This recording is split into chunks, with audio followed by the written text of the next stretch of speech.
디모데후서 4장 19절부터 22절에 있는 말씀을 가지고 바울이 끝까지 기억한 사람들이란 제목의 말씀을 전하도록 하겠습니다.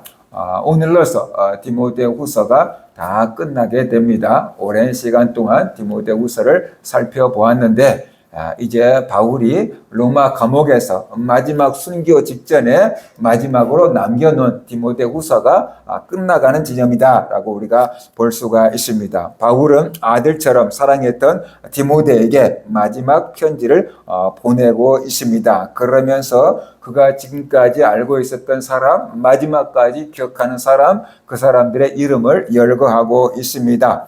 그 바울이 마지막까지 기억하고 있고 안부를 전하고 있고 묻고 있는 사람들이 누구인가 우리가 좀 한번 살펴보도록 하겠습니다. 사람이 살아오면서 수없이 많은 사람들을 만나는데 어떤 사람은 기억에서 사라져버린 사람이 있고 어떤 사람은 기억에 남아있는 사람이 있어요. 그런데 기억이 남아있어도 좋은 쪽으로 기억에 남아있는 사람도 있고 안 좋은 쪽으로 기억에 남아있는 사람도 있는데 바울은 마지막을 앞에 두고 그동안에 자기와 함께 동역했던 믿음의 사람들을 지금 언급하고 있습니다. 첫 번째 보니까 브리스가와 아굴라를 언급하고 있어요. 브리스가라고 불리는 사람은 브리스길라 우리가 이렇게 좀 알고 있는 사람 같은 사람입니다. 그리고 아굴라는 그의 남편이다. 보통 사람의 이름을 쓸 때 남편의 이름을 먼저 쓰고 그 다음에 이제 부인의 이름을 쓰는 것이 먼저인데 아마 바울을 돕고 복음 사역을 위해서 일할 때 아내가 더 열정이 뛰어났던 것 같아요. 그래서 바울이 이 브리스길라 이름을 먼저 기록하고 있는 것을 볼 수 있습니다. 나중에 성경을 보면은 아볼로하고 바울 이렇게 써져 있는데 나중에 바뀌어서 바울과 아볼로 이렇게 바뀌기도 하고 그러거든요. 그때 당시에 이 메인이라고 봐야 될까? 그만큼 주도적으로 일한 사람들이 먼저 기록되어 있다라고 볼 수가 있습니다. 브리스가와 아굴라 이들은 로마 출신의 유대인 부부입니다. 바울의 가장 헌신적인 평신도 사역자다라고 우리가 기억을 하고 있지요. 어떤 직함을 받는 교회 중직이 아니고 평신도 사역자로서 늘 바울 곁에서 바울을 힘껏 도왔던 사람들인데 직업이 바울과 똑같았어요. 텐트 만드는 사람, 직업이 똑같은 텐트 만드는 사람이었기 때문에 아마 더 쉽게 통했는지도 몰라요. 마음이 통하고 믿음이 통하고 직업이 통하니까 아마 더 친근하게 지냈을 수도 있다라는 것입니다. 고린도에서 이들이 만나서 함께 복음을 전하는 일에 헌신했다라는 것입니다. 바울은 로마서에서 이들 부부를 두고 뭐라고 언급을 했냐고 하면은 나의 목숨을 위하여 자기들의 목숨까지도 내놓은 자들이다라고 극찬을 했어요. 그러니까는 바울을 위해서라면 자기들의 목숨도 아낌없이 내놓을 수 있을 만큼 헌신된 사람들, 바로 그 사람들이 브리스길라와 아굴라였다라는 것이. 그러니까 얼마나 그들이 바울의 일을 헌신적으로 도왔으면은 목숨까지도 내놓을 수 있는 사람이다라고 이렇게 기록을 했겠습니까? 그죠? 수많은 사람들이 바울 곁에 있었지만 그런 사람들은 많지 않거든요. 그래서 그들은 나를 위해서라면 목숨까지 내놓을 사람들이다 라고 말하는 것을 볼 때 얼마나 그들이 바울을 위해서 헌신했는지, 물론 그게 복음을 위해서 헌신한 거였지만 얼마나 바울의 믿음직스러운 이게 동역자였는지 우리가 살펴볼 수 있다. 생각해 보세요. 나를 위해서 목숨을 대신 바칠 수 있고 헌신할 수 있는 사람이 이 세상에 몇 명이나 있겠습니까? 부부라고 다 그럴 수 있는 것은 아니고 부모 자녀라고 해서 항상 그럴 수 있는 것도 아니죠. 그렇죠? 부모 자녀라고 해도 항상 그럴 수 있는 것은 아니고 부부는 더더군다나 어렵고 그런 거잖아요. 근데 이들은 부부도 아니고 이들은 가족도 아니고 부자지간도 아닌데 바울을 위해서라면 그들 부부가 자기들의 목숨이라도 내놓을 정도로 헌신하고 봉사했다라고 말하고 있어요. 그만큼 하나님께 받은 은혜가 컸기 때문이기도 하지만 그만큼 하나님께 헌신되어 있고 또 바울을 사랑했기 때문이다라고 볼 수 있습니다. 우리가 일생 동안 살아가면서 이렇게 나를 위해서 헌신하고 봉사해 줄 수 있는 사람이 한 명이라도 우리의 머릿속에, 기억 속에, 마음 속에 남아 있다고 한다면은 그 사람은 아마 행복한 사람이다라고 볼 수 있죠. 엄마가 나를 이렇게 사랑해줬어. 아니면 아빠가 나를 이렇게 사랑해줬어. 나 가족들한테 이렇게 큰 사랑을 받았어.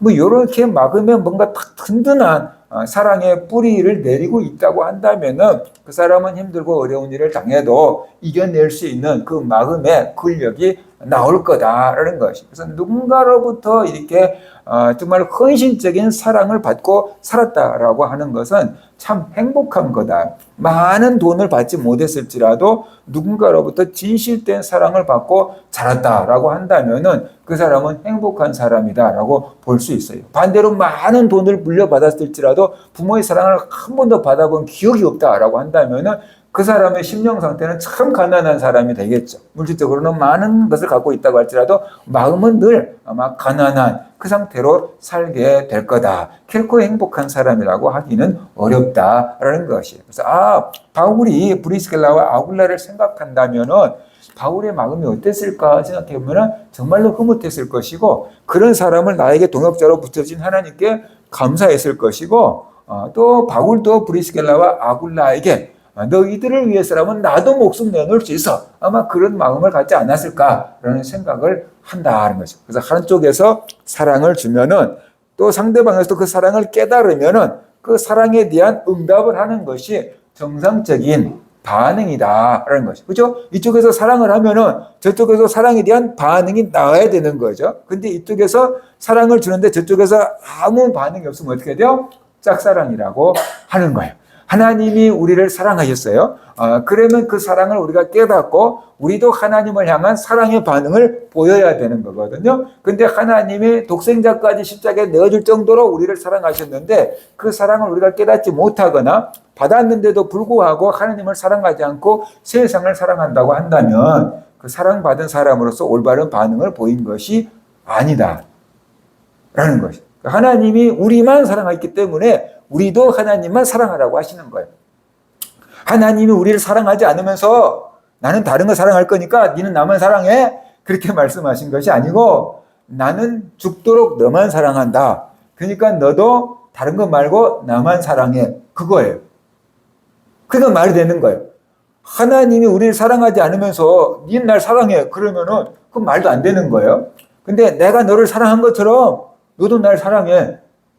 그건 말이 되는 거잖아요. 그죠? 그러니까 하나님의 말씀은 틀린 게 없어요. 우리가 하나님을 사랑한다고 할 때 하나님의 사랑에 대한 반응이 되어야 된다라는 것입니다. 그 다음에 오네시보로에 대해서 언급을 하고 있습니다. 오네시보로는 에베소 교회의 신실한 그리스도인이었습니다. 바울이 로마 감옥에 갇혔을 때 끝까지 의리를 지킨 사람이 바로 오네시보로였습니다. 많은 사람이 바울을 떠났을 때에도 오네시보로는 로마까지 찾아와서 이곳저곳 다 수소문해서 바울을 찾아와서 큰 위로를 주었다라고 말하고 있어요. 로마에 이렇게 시골 사람이 로마로 찾아오고 또 감옥에서 바울을 찾는 것이 쉽지 않았던 것 같아요. 오늘날에는 교도소 같은 데 가도 몇 번 누구 그러면은 금방 이렇게 전산화가 돼서 찾아올 수 있는데 그때 당시에는 그렇게 뭐 컴퓨터로 전산화가 돼 있지 않았잖아요. 그러니까는 어디에 있는지 찾으려고 그러면 아마 힘들었던 것 같아요. 예를 들어서 이게 면회도 잘 받아주지 않았을 수도 있는 거고. 근데 오네시보로가 로마까지 찾아와서 여러 수소문 끝에 바울을 찾아와서 많은 위로를 해 주었다라고 성경은 말하고 있습니다. 본문에서 바울이 오네시보로가 아니라 오네시보로의 집에 문안하라라고 기록하고 있어요. 원래는 오네시보로에게 문안하라, 나의 안부를 전해다오, 뭐 이렇게 돼야 되는데 그 집에 라고 이렇게 말하고 있어요. 그래서 왜 오네시보로에게 안부를 전해달라고 하지? 그 집에 안부를 전해달라고 했을까? 학자들은 몇 가지로 추정을 합니다. 첫 번째로 오네시보로가 벌써 돌아가셨을 수 있다. 그러니까 그 집안 가족들에게라도 내 소식을 전해다오라는 것일 수도 있고, 아니면 오네시보로가 다른 지역에 멀리 이제 떠나가 있기 때문에 그 집안 사람들에게도 나중에 한번 들을 수 있도록 집안 사람들에게도 내 소식을 전해다오라고 하지 않았을까라고 지금 추측을 하고 있는 거죠. 아무튼 그가 바울의 소식을 궁금해하고 그가 바울을 그만큼 사랑과 관심을 갖고 있기 때문에 내 소식을 전해다오 라고 지금 말하고 있는 거죠. 바울이 일일이 다 편지를 쓰고 일일이 다 찾아가서 사람을 보내서 만날 수가 없기 때문에 디모데에게 이 편지를 받으면은 내가 그 찾아가서 내가 잘 있다고 안부 좀 전해줘. 뭐 이렇게 지금 이야기하고 있다라는 것이에요. 사도 바울은 디모데에게 에베소에 있는 브리스가와 아굴라 부부 그리고 오네시보르에게 가족에게 가서 대신 안부를 전해달라라고 지금 말하고 있는 겁니다. 당시는 지금처럼 뭐 전화를 하거나 그럴 수 있는 상황이 아니었기 때문에 편지도 막 여러 통 쓸 수 있는 형편도 아니었기 때문에 편지를 받은 사람이 대신 가서 안부 전해달래요. 이렇게 지금 말해주고 있는 것입니다. 바울이 내 안부를 궁금해할 사람들, 나를 위해서 기도하고 있는 사람들, 나의 이게 관심을 갖고 있는 그 사람들에게 내가 이렇게 지금 잘 있다고 안부 좀 전해줘 라고 디모데한테 부탁을 하고 있는 거다라고 볼 수 있어요. 그것이 바울이 자기 곁에 있는 사람들을 챙기는 방법이었어요. 그 사람들은 바울의 안부가 궁금했을 거예요. 바울을 위해서 헌신했어요. 자기 목숨을 내놓을 정도로. 근데 지금 바울 사도가 로마 감옥에 갇혀 있으니까 살아날 건지 죽을 건지 건강한지 병들었는지 얼마나 궁금하겠어요? 그죠? 근데 아무 소식을 전해주지 않으면 어떡할까요? 나를 잊어버렸나? 아니면 돌아가셔버렸나? 그 걱정되고 염려되고 섭섭하고 막 여러 가지 감정이 왔다 갔다 하겠지요. 그래서 내가 잘 있다고 전해줘 라고 하면 바울 선생님이 나를 잊어버리지 않았구나. 바울 선생님이 지금까지 건강하게 살아 계시구나. 그리고 그 사람들도 안도할 거 아니에요. 그죠? 그래서 그들을 생각해서 내 안부를 전해줘라고 말하고 있는 거예요. 생각해 보세요. 자식들이 집을 나가가지고 집에도 안 들어가고 전화도 안 하고 그러면 부모들이 얼마나 애가 타겠어요. 근데 친구를 통해서 엄마한테 내 잘 있다고 좀 전해줘. 언제 간다고 좀 말 좀 전해줘. 그런 소식이라도 들으면은 부모들 입장에서는 발 뻗고 잘 수 있잖아요. 그래서 바울은 자기 곁에 있는 사람들에게 편안한 마음을 주려고 자기의 안부를 전해달라고 부탁하고 있는 거다. 어떻게 보면은 바울은 지금 죽음을 앞에 두고 있잖아요. 그러니까 남에야 걱정하든지 말든지 신경 쓸 거 없고 나도 지금 내 코가 석자야 라고 할 수 있는 상황인데 그 상황에서도 자기를 알고 기도하고 염려하고 있는 사람들을 안심시키려고 안부를 전해달라고 부탁하고 있는 그 바울의 배려를 우리가 볼 수가 있다라는 것이에요. 그 다음에 세 번째가 에라스도라고 말하고 있어요. 에라스도는 바울의 사역을 도왔던 신실한 동역자였습니다. 바울의 3차 전도 여행 당시 에베소 사역을 도왔고 바울을 대신하여 마게도냐 지역에 파송되기도 했던 사람입니다. 많은 학자들은 이 에라스도가 로마서 16장에 등장하는 고린도시의 재무관 에라스도와 동일한 인물이다라고 추정을 하고 있습니다. 그렇다고 한다면 고린도는 큰 도시였는데 그 도시의 재무관이었다라고 한다면은 사회적으로 굉장히 높은 지위에 있었던 사람이다라고 볼 수 있어요. 그때 당시에 높은 지위가 있었다 그러면은 거의 생각하지 않아도 당연히 부도 있고 권력도 있는 아마 힘 있는 그런 사람이었다. 그런데 그런 사람임에도 불구하고 그가 주님을 만났고 복음을 위해서 헌신한 동역자가 되었다는 것이. 사람들이 권력이 있고요. 그 다음에 돈이 있고요. 명예가 있고요. 그러면은 웬만한 일은 자기 힘으로 해결할 수 있거든요. 그러면 하나님께 도움을 구할 일이 별로 없잖아요. 그러면은 믿음을 갖기가 어렵고 믿음이 있던 사람들도 믿음이 식어지기가 쉬워요. 그렇잖아요. 내가 뭐든지 마음먹은 대로 할 수 있어요. 힘이 있어. 뭐 건강해. 막 돈도 있어. 백도 있어. 그러면은 굳이 하나님께 나와서 기도하고 막 예배하고 막 바빠서 못 와요. 그럴 수 있거든요. 그런데 이 사람은 재무관이라고 하는 상당한 지위에 있으면서도 불구하고 하나님을 믿었고 하나님을 위해서 복음 전하는 일에 헌신했고 바울이 복음을 전할 수 있도록 물심양면으로 도왔다라는 것을 우리가 알 수가 있어요. 부자들도 권력 있는 사람도 이렇게 하나님을 믿을 수 있구나. 그들이 하나님을 믿으면 또 그들 차원에서 하나님이 할 수 있는 길도 있구나라는 것을 우리가 알아야 돼요. 그래서 그런 사람들을 위해서 우리는 기도해야만 된다라는 것이에요.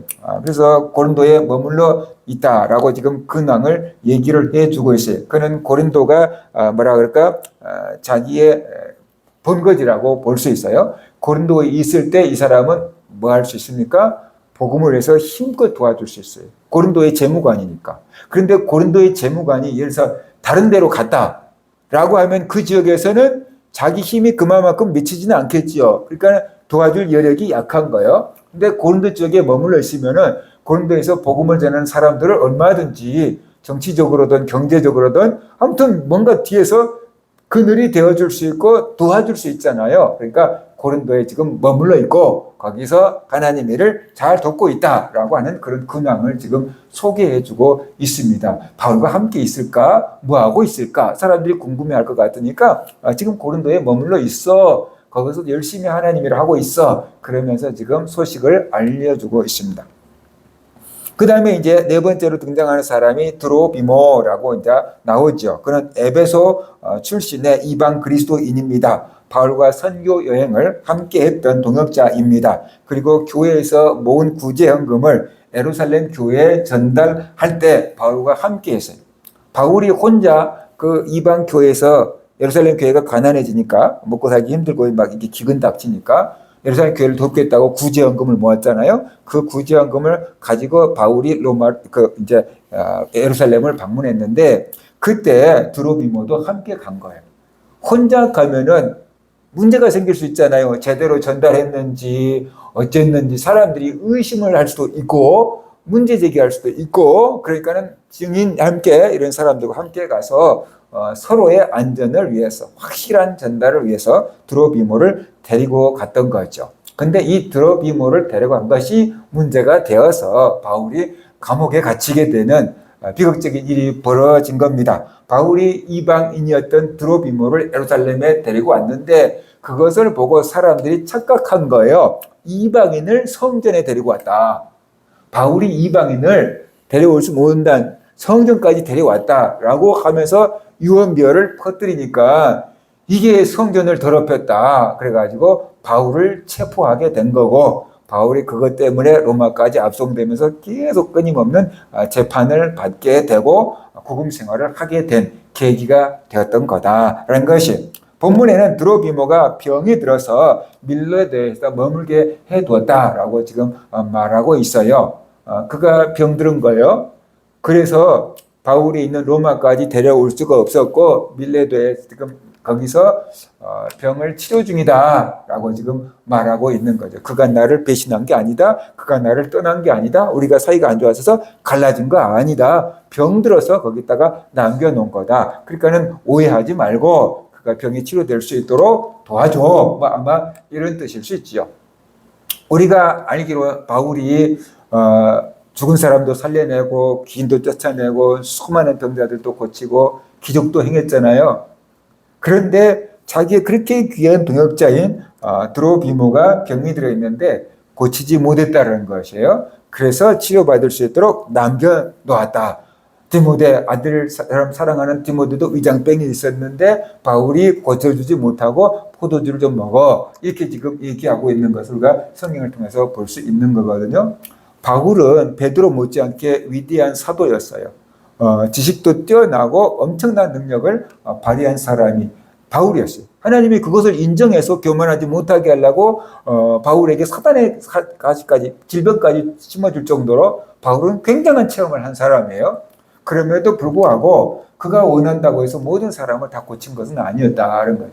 왜냐 그러면은 그에게 있는 은사는 자기 것이 아니고 하나님의 것이었고 하나님의 사역을 위해서 하나님께서 그를 통해서 일하신 것이지 바울이 원한다고 다 고칠 수 있었던 것은 아니다라는 것을 볼 수 있어요. 오늘날 주의 종들이 능력을 나타내는 종들이 있지만 그 능력이 주의 종의 것이 아니고 하나님의 것이고 하나님께서 그 사람을 통해서 쓰는 것이죠.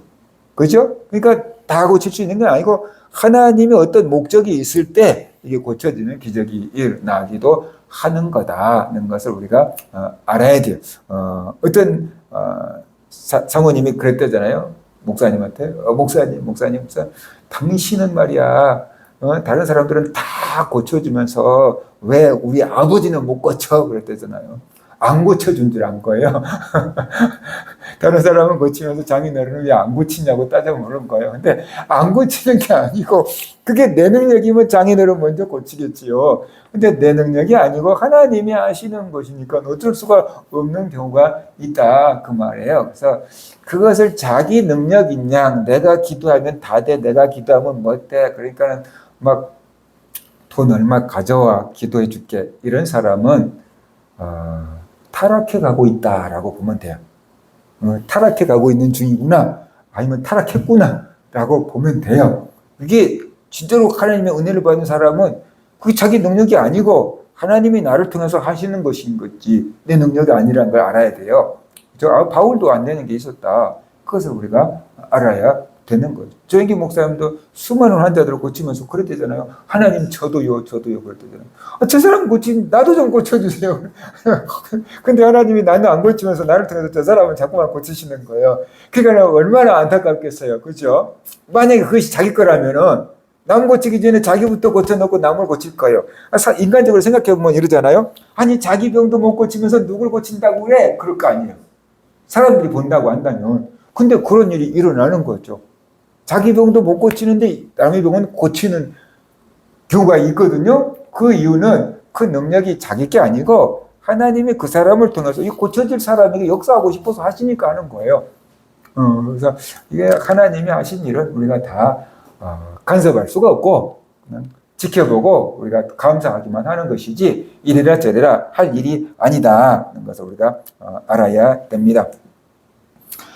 그래서 바울은 인생의 마지막 순간 로마 감옥에 갇혀 있으면서도 함께 복음을 해서 헌신했던 동역자들 한 사람 한 사람을 기억하면서 아마 이렇게 안부를 전하면서 감사의 말을 이렇게 대신한 거 아닌가라는 그런 생각을 합니다. 그리고 바울은 디모데에게 말합니다. 겨울이 오기 전에 서둘러서 자기에게 오라고 말합니다. 겨울이 되면은 배가 움직이기가 어렵고 오기가 어려우니까 겨울 되기 전에 빨리 와서 나를 만나자라고 지금 말하고 있는 거예요. 쉽게 말하면은 내 죽기 전에 네 얼굴이라도 한번 보자라고 바울은 이렇게 지금 말하고 있다. 너는 겨울 전에 어서 오라.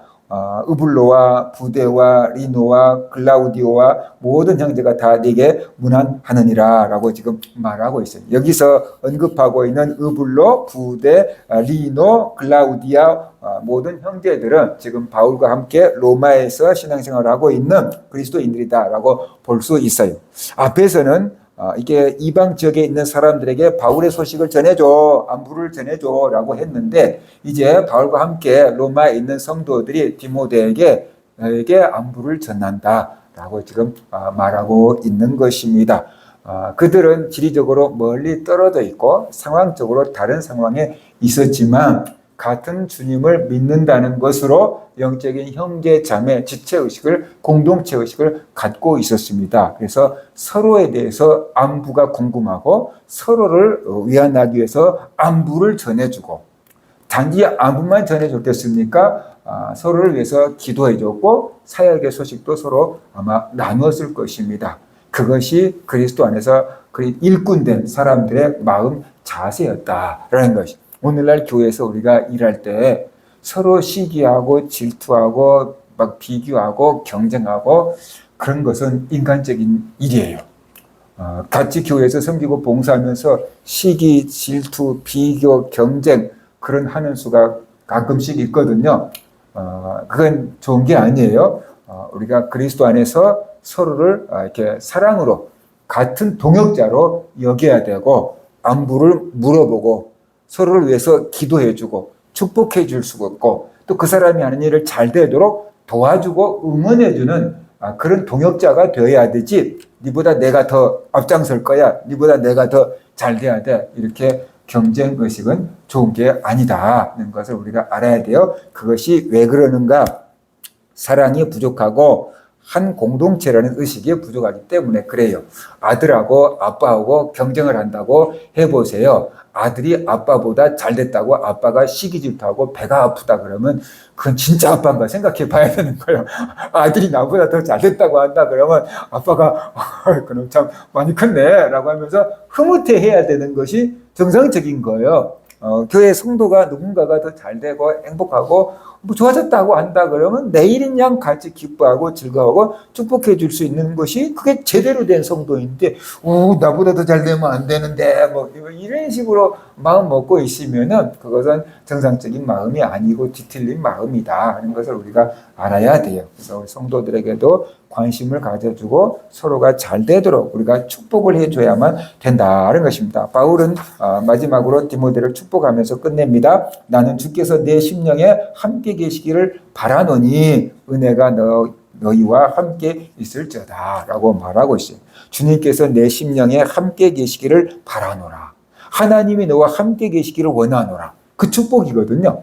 그러니까 돈 많이 벌어라, 건강해라, 오래 살아라, 교회 부흥해라 그 얘기하고 있는 게 아니고 하나님이 너와 함께 하시기를 원하노라 라고 바울이 디모데에게 축복하면서 그의 마지막 편지를 마무리하고 있습니다. 어찌 보면은 바울이 디모데에게 남긴 마지막 유언이 하나님이 너와 함께 하시기를 원한다라는 축복일 수 있는 것입니다. 우리 성도님들도 서로를 위해서 축복해 주되 건강하십시오. 그것도 좋아요. 그죠? 행복하십시오. 그것도 좋아요. 그런데 우리가 믿음 안에서 한다 그러면 늘 하나님이 함께 하시기를 바랍니다. 그것도 얼마나 좋은 복이고 축복입니까? 그래서 하나님이 함께 하신 것이 우리의 큰 은혜고 복이구나 라는 것을 깨닫고 여러분에게도 하나님이 늘 함께 하시기를 축복하고 또 우리 성도님들 다른 성도님들 향해서 하나님이 함께 하시기를 원합니다. 그래서 또 축복하고 기도해 주는 성도님들 되시기를 주의 이름으로 축원합니다.